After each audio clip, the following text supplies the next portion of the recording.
Hello friends, good evening.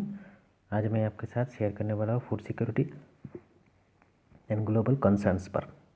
तो आज मैं आप सबको पढ़ाऊँगा food security and global concerns पर। तो welcome to my YouTube channel,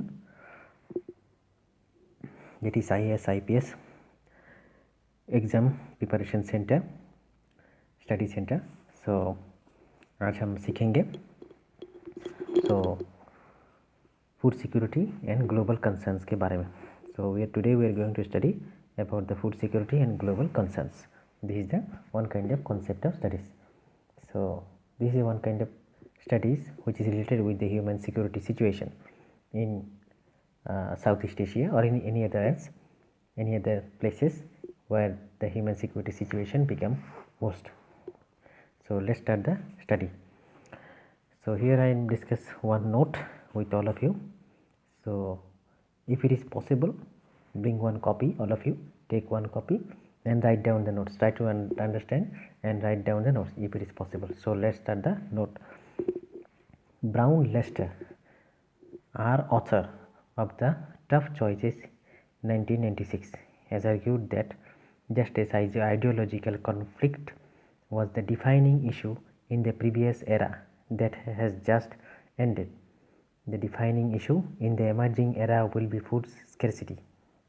This will be the challenge that the world will have to face. Rising demand and instability in supply and prices. The global demand for food is rising fast, especially in China and India, which purchase up the global demand significantly. These countries are exactly experiences rapid and steady economic growth, which raises the income and purchasing power, resulting in higher demand for better quality and commodities. At the same time, population has also been growing in the countries like India, creating additional demand for food. On the other side, supply is often affected by the failure of monsoon, frequent droughts, floods, etc., which create instability in supply. With the rising demand of fluctuation in supply, prices to rise and fluctuate, creating uncertainties. India has been experiencing inflation intermittently. Lester Brown has explained the debate in this area of demand, supply, and prices. He pointed out that both World Bank and the FAO were projecting a bright future of food surplus and declining prices in 1970 and 1980s. According to Brown, such projections lead to serious underinvestment in agriculture and family planning.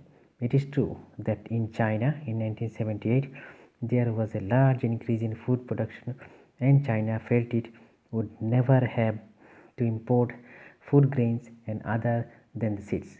But in 1994, prices rose sharply and forcing China grain after Japan, and thus China with 1.2 billion population with rising income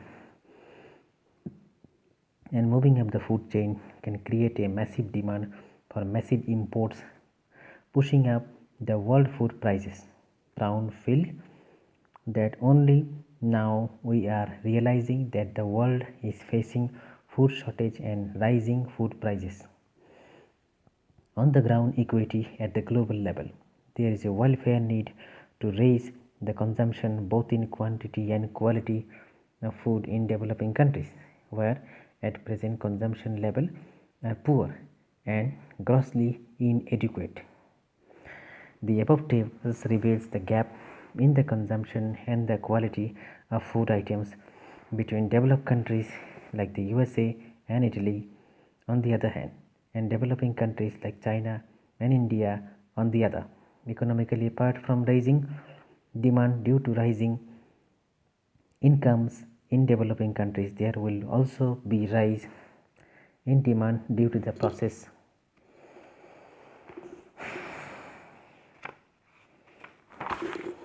in the developing countries trying to catch up with the living standards of developed countries.